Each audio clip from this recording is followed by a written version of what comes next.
Hello देशवासियों, जैसा कि विदित है चुनाव इज राउंड द कॉर्नर। कल से जो ये लोकतंत्र का महापर्व है उसकी शुरुआत है। पहला दिन हुआ कल वोटिंग का। As a common person, as a common man, हम लोग पे बहुत ज़्यादा फर्क नहीं पड़ता कि किस पार्टी की सरकार बनती है। हाँ, एक चीज़ का अवश्य फ़र्क पड़ता है कि मजबूत सरकार, स्टेबल सरकार बने, ना कि कोई मजबूर सरकार बन जाए। क्योंकि जब एक मजबूर सरकार बनती है जिनके पास समर्थन पर्याप्त नहीं होता है और बार बार इलेक्शन होता है, उस इलेक्शन पे जो खर्च आते हैं वो हमें ही निर्वहन करना पड़ता है, वो हम पे ही आकर के भारी पड़ता है। उसके बाद अगर कोई बड़ा डिसीज़न लेना हो, कोई बड़ा निर्णय लेना हो, तो वही जो मजबूर सरकार होती है लेने में सक्षम नहीं होती है। मैं ज़्यादा दूर नहीं जाना चाहूँगा। 1996 का जो दौर था, आप सबको याद होगा, सबके जहन में होगी कि किस तरह से विदिन 2 ईयर्स 96 से 98 के दरमियान 3 सरकारें बनी और 3 सरकारें गई, 3 प्रधानमंत्री बने और 3 प्रधानमंत्री गए। सबसे पहले जहाँ तक मुझे याद आता और जहाँ तक मैं याद करने की कोशिश करता हूँ इतिहास के पन्नों में, तो 1996 में बीजेपी सबसे बड़ी पार्टी थी 161 एमपी के साथ। और तत्कालीन राष्ट्रपति शंकर दयाल शर्मा ने बीजेपी को न्योता दिया कि चूँकि आप सबसे बड़ी पार्टी हैं तो सरकार आप आकर के बनाएं। लेकिन ये सर्वविदित था, सबको पता था कि बीजेपी के पास पर्याप्त 272 का आंकड़ा नहीं है। और उस वक्त बीजेपी के अलावा बीजेपी के साथ शिवसेना, हरियाणा विकास पार्टी और नीतीश कुमार और जॉर्ज फर्नांडिस के समता पार्टी के अलावा और कोई नहीं था। और बाद में इन्होंने अकाली दल को अपने साथ लाने में सफल रहे हैं। लेकिन इतने के बावजूद 194 तक ये पहुंच पाए। और सरकार बनने के 13 दिन बाद ही अटल बिहारी वाजपेयी की सरकार गिर गई। चूँकि इसलिए गिर गई कि इनके पास पर्याप्त बहुमत नहीं था, मजबूत सरकार नहीं बन सकी, स्टेबल सरकार नहीं बन सकी। उसके बाद कांग्रेस के समर्थन से थर्ड फ्रंट की सरकार बनी, जिसमें लेफ्ट थे, जिसमें जनता दल था, जिसमें अन्य क्षेत्रीय पार्टियां थी। तो थर्ड फ्रंट के नेतृत्व में जो सरकार बनी, जिसको कांग्रेस ने समर्थन किया हुआ था, कांग्रेस का समर्थन प्राप्त था, उसके नेता चुने गए एच.डी. देवगौड़ा। हालांकि एच.डी. देवगौड़ा थर्ड फ्रंट की पहली पसंद नहीं थे। थर्ड फ्रंट के जितने बड़े नेता थे, like comrade Surjeet and all that, वो सबसे पहले वीपी सिंह के पास गए और उनसे प्रधानमंत्री बनने का आग्रह किया। लेकिन राजनीतिक जो जानकार हैं वो बताते हैं कि वीपी सिंह ने टी और कॉफ़ी ऑफ़र किया उन लोगों को और अपने पिछले दरवाजे से अपने कार पे बैठ कर के वो निकल गए। और जो दिल्ली में रिंग रोड है उस पर 3-4 घंटे घूमते रहे। और बाद में उन्होंने नोएडा से फ़ोन किया कि मैं प्रधानमंत्री नहीं बनूंगा, मैं प्रधानमंत्री नहीं बनना चाहता। लेकिन साथ साथ वीपी सिंह ने एक नाम सजेस्ट किया। वो नाम था तत्कालीन बंगाल के मुख्यमंत्री ज्योति बसु का। चूँकि ज्योति बसु वरिष्ठ पॉलिटिशियन थे, लोग उनको सम्मान की दृष्टि से देखते थे, तो ऐसा माना जाता था कि सब लोग उनकी बात मानेंगे और उनके नेतृत्व में चलेंगे।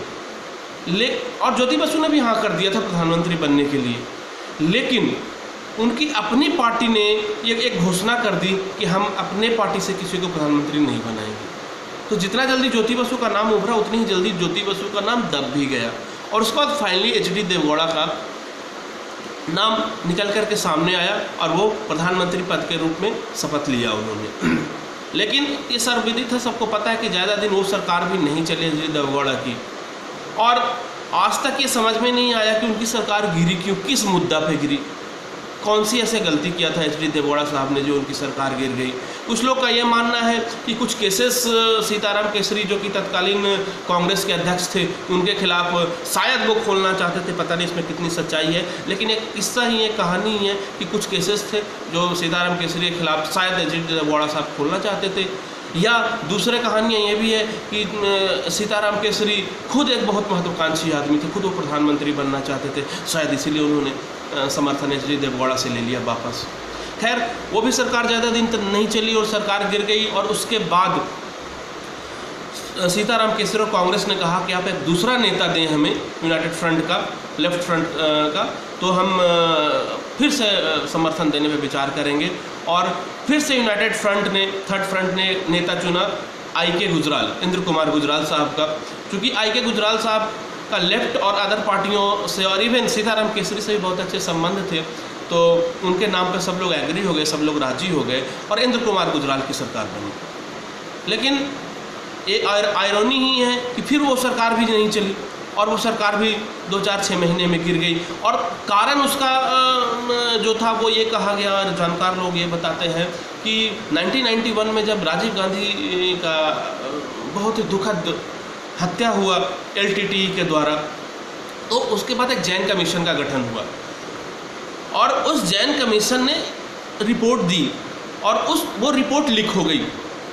तो उस रिपोर्ट में, वो अंतरिम रिपोर्ट था, वो फाइनल रिपोर्ट नहीं था, उस रिपोर्ट में ये कहा गया था कि जो उस वक्त आई.के. गुजराल साहब का जो सरकार थी उसमें DMK करुणानिधि साहब और उनकी पार्टी का जो समर्थन था और उसके जो मंत्री बने हुए थे, वो DMK के कुछ लोग इन्वॉल्व थे LTTE के साथ राजीव गांधी के असैसिनेशन में। तो सीताराम केसरी ने आई.के. गुजराल को लेटर लिखा, कहा कि DMK मंत्रियों को हटा दीजिए, नहीं तो हम समर्थन वापस ले लेंगे। उसके बाद थर्ड फ्रंट की बैठक हुई और उन लोगों ने डिसाइड किया कि हम ऐसा नहीं कर सकते हैं, हम DMK के मंत्रियों को नहीं हटा सकते हैं। और इस मुद्दा पे सीताराम केसरी ने समर्थन वापस ले लिया। हालांकि एक मुद्दा था, राजनीतिक मुद्दा था, लेकिन पर्दे के पीछे से ये कहा जाता है कि तब तक सोनिया गांधी सक्रिय हो चुकी थी राजनीति में और सीताराम केसरी का कद उतना नहीं बड़ा रह गया था कांग्रेस पार्टी में, तो वो गांधी परिवार को और सोनिया गांधी की नज़रों में आने के लिए डिसीजन ले लिया उन्होंने कि समर्थन वापस ले लेते हैं, इस तरह से हमारा कद और हमारा जो रुतबा है वो सोनिया गांधी, गांधी फैमिली और कांग्रेस की नज़र में बढ़ जाएगा। खैर सच्चाई क्या है उस पर मैं नहीं जाना चाहूँगा, बट सच्चाई ये है कि वो सरकार भी नहीं चली और वो सरकार भी गिर गई। इसके बाद फिर से चुनाव हुए और इस बार बीजेपी को 161 के मुकाबले 182 सीट्स आए और फिर से इनको सरकार बनाने का न्योता मिला, राष्ट्रपति ने दिया। और इस बार जो थे NDA वो काफ़ी बड़ा हो गया था, काफ़ी 13 पार्टियां उसमें जुड़ गई थी और प्रधानमंत्री अटल बिहारी वाजपेयी के रूप में उन्होंने फिर वो लिया और उसके बाद ओथ लेने के बाद उन्होंने प्रधानमंत्री बना। लेकिन ये सरकार भी 13 महीने तक ही चली। बहुत ही मशहूर किस्सा राजनीति के लिहारे में एक हुई, वो टी पार्टी थी, जयललिता, सोनिया गांधी और सुब्रमण्यम जो अभी भारतीय जनता पार्टी के कद्दावर नेताओं में से गिने जाते हैं। उन्होंने एक टी पार्टी का आयोजन किया, उसमें उन्होंने सोनिया गांधी और जयललिता को मिलवाया और उसके बाद इन्होंने समर्थन वापस ले लिया और सरकार गिर गई।